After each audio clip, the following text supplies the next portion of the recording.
જય મુરલીધર, જય શ્રી કૃષ્ણ, જય ઠાકર. હું આપનો દોસ્ત હમાભાઈ આહિર. કેમ છો મિત્રો? મજામાં? મારા આજના વિડીયોમાં આપનું સ્વાગત છે. મિત્રો, આજના વિડીયોમાં મારે વાત કરવી છે ધર્મ, વિજ્ઞાન, શ્રદ્ધા અને અંધશ્રદ્ધા. મિત્રો, હમણાં તાજેતરમાં 5, 6 ને 7 જૂન તાજેતરમાં રાજકોટમાં બાગેશ્વર ધામના પીઠાધીશ્વર ધીરેન્દ્ર કૃષ્ણ શાસ્ત્રીજીનો દિવ્ય દરબાર હતો. હનુમાનજીની કથા હતી. એ કથા જ્યારે ચાલુ થવાની હતી એના પહેલાં પૂરજોશમાં વિરોધ થયો, ફૂલે ફૂલ વિરોધ થયો. વિજ્ઞાન જાથાવાળાએ વિરોધ કર્યો. પેલા એક એડવોકેટ છે પરસોત્તમભાઈ પીપળિયા, એમણે તો એક ટ્વીટ કરેલું જે આ દિવ્ય દરબાર ચાલુ થવાનું પહેલાં ટ્વીટ કરેલું, દિવ્ય દરબારના નામે રાજકોટમાં અંધશ્રદ્ધાનો મહાકુંભ થવા જઈ રહ્યો છે.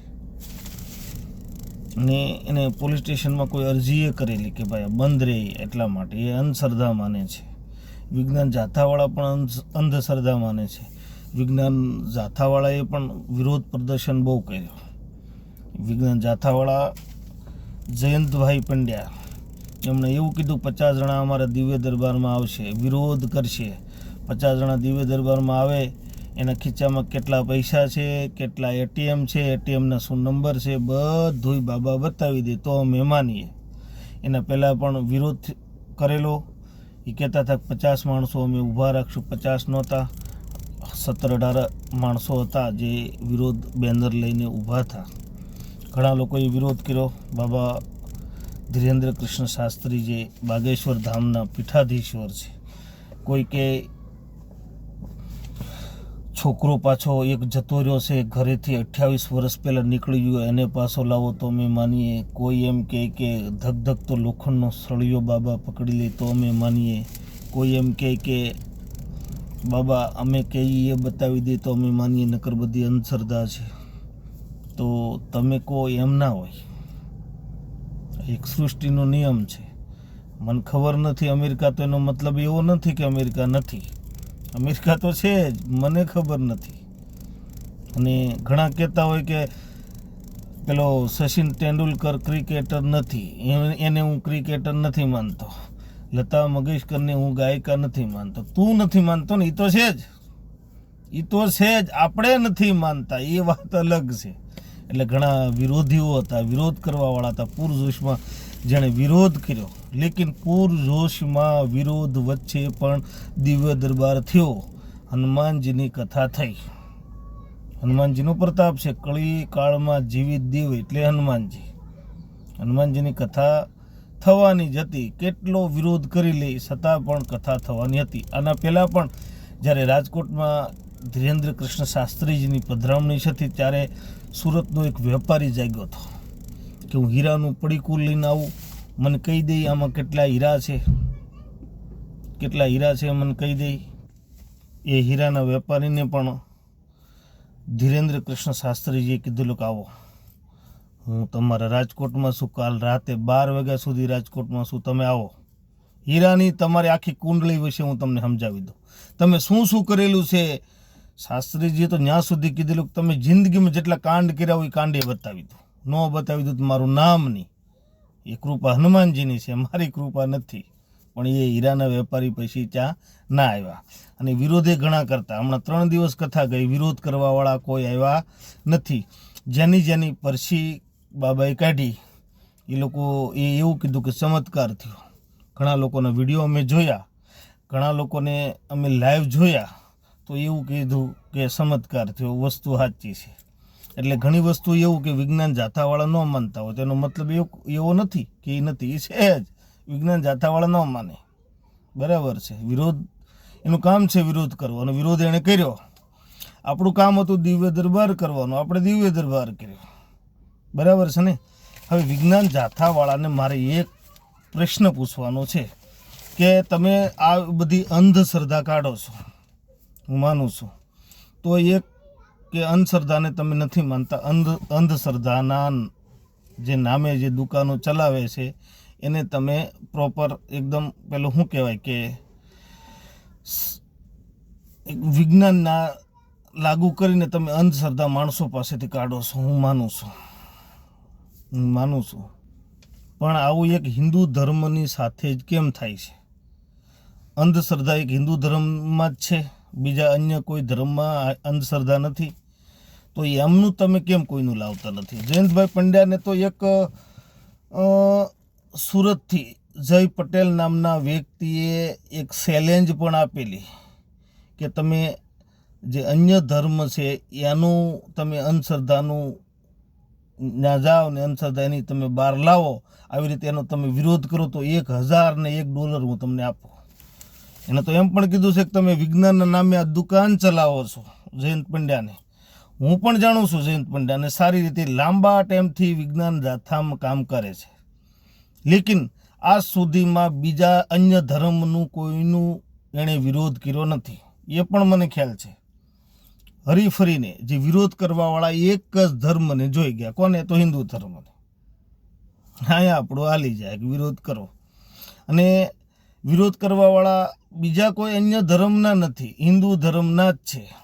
પણ કાંઈ વાંધો નહીં, આપણે આ અત્યારથી ચાલુ નથી થયું, આ તો આદિ અનાદિથી ચાલુ છે. જ્યારે દેવતા લોકો પણ યજ્ઞ કરતા ને તો એમાં પણ અપવિત્ર વસ્તુ ફેંકવામાં આવતી હતી. એ તો કળીકાળથી આવ્યો, હવે આદિ અનાદિથી આવ્યો. હવે તો ભલે કરે, કાંઈ વાંધો નહીં. આપણું કામ હતું દિવ્ય દરબાર કરવાનું, દિવ્ય દરબાર કર્યો. હવે મારે એક વિજ્ઞાન જાથાવાળાને જયંતભાઈ પંડ્યાને 2-4 ઉદાહરણ આપીને સમજાવવું છે. જયંતભાઈ, તુલસીશ્યામથી કળશિયા જવાના, તુલસીશ્યામમાં કળશિયા જવાના રસ્તે ત્યાં એન્ટી ગ્રેવિટી વાતાવરણ છે. એ હવે એન્ટી ગ્રેવિટી વાતાવરણ એટલે રસ્તો આમ છે ઢાળવાળો. તમે 4 વ્હીલ અહીંયા રાખો એટલે 4 વ્હીલ આગળ જાય, પાછળ ના જાય. ઢાળ હોવા છતાં 4 વ્હીલ પાછળ ના જાય, આગળ જાય. શું કામ? ત્યાં એન્ટી ગ્રેવિટી વાતાવરણ છે. પાણી પણ ઉપર જશે પણ નીચે નહીં આવે. બરાબર છે. હવે એમાં આને આપણે વિજ્ઞાનને પ્રશ્ન પૂછીએ તો વિજ્ઞાન એમ કે રામ જાણે.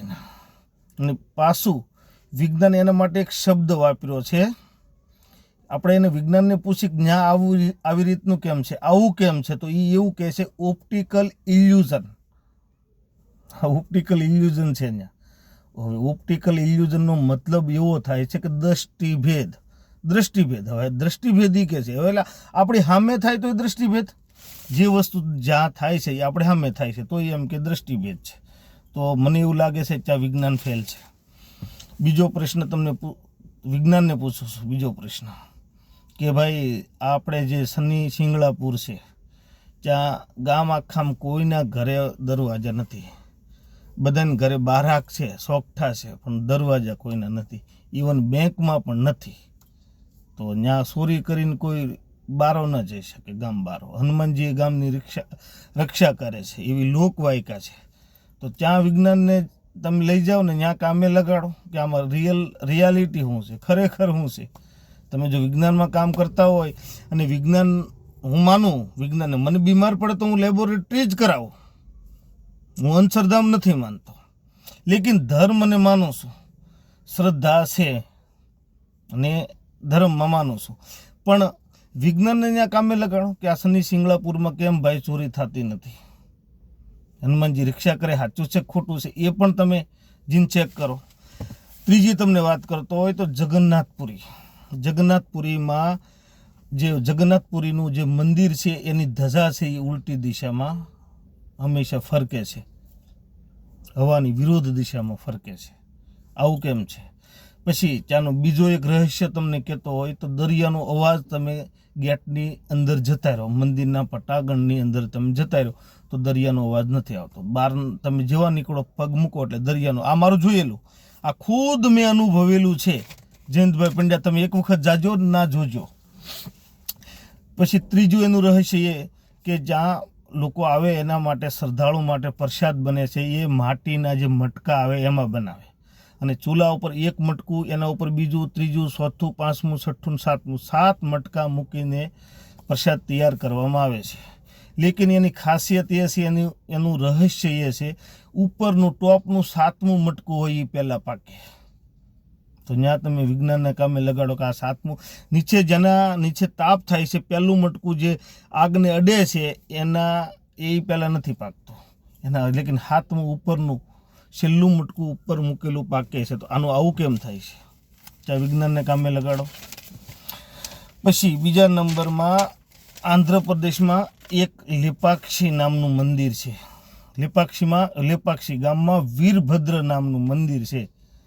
બરાબર. આજે વીરભદ્ર ભગવાનનું જે મંદિર છે, શંકરનું મંદિર છે. બરાબર છે. આ મંદિર છે એ 70 સ્તંભ ઉપર ઊભેલું છે. લેકિન આનું રહસ્ય એ છે, એનો મેન જો સ્તંભ છે એ જમીનને અટકતો નથી, હવામાં લહેરાય છે. એના નીચેથી, સ્તંભની નીચેથી તમે કાપડ કાઢી શકો છો. તો ત્યાં વિજ્ઞાનને કામે લગાડો. આનું રહસ્ય શું છે ખરેખર એ તમે ન જાણો. તમને હું 4થું ને 5મું જણાવતો હોય તો આપણે આ તાજમહેલ જ્યારે બનતો હતો ત્યારે કારીગરે આવી લોકવાયકા છે કે એક હથોડો એવી જગ્યાએ મારી દીધો કે જ્યાંથી પાણી બંધ થતું નથી, જ્યાંથી પાણી પડે. અત્યારે મોડેલિંગ જમાનામાં તો કેટલા પ્રકારના ઇજનેરો છે, કેમ એ પાણી નથી બંધ કરી શકતા? એ એક પ્રકારનું વિજ્ઞાન છે ને. તો ત્યાં શું આપણું વિજ્ઞાન ફેલ છે? કેમ આવું થાય છે? એટલે વિજ્ઞાનને બી માનવાનું હોય વિજ્ઞાનની રીતે, ધર્મને માનવાનું હોય ધર્મની રીતે. ધર્મને વિજ્ઞાન બેને માનવાનું હોય. એવું નથી કે વિજ્ઞાનને માનતા હોય તો ધર્મને ન માનાય. એ વસ્તુ એકદમ રાઈટ છે કે વિજ્ઞાનને તમે માનતા હો તો ધર્મને માનવાનું, ધર્મને માનતા હોય તો વિજ્ઞાનને બેયનો અરસપરસ સમન્વય છે. લેકિન તમે વિજ્ઞાનને માનતા હોય ધર્મને ન માનો એવું ના બને. બરાબર છે. એટલે જે કથામાં ઘણા બધા આવા વિઘ્નો આવ્યા છતાં કથા પાર પડી ગઈ, કથા પૂરી થઈ ગઈ. અને બીજા નંબરમાં ઘણા લોકોને જેના નામના પરસા નીકળ્યા એ લોકોએ એવું કીધું કે જે બાબાએ પરચી નીકળી એમાં અમને પરસો મળ્યો, અમને ચમત્કાર મળ્યો. એટલે જે વિરોધ કરવાવાળા લોકોને પણ આમંત્રણ આપેલું બાબા તમે આવો, તમારા હું પરચા કાઢી દઉં, પણ કોઈ આવ્યા નહીં. વિજ્ઞાન જાથાવાળાને પણ કીધેલું તમે આવો.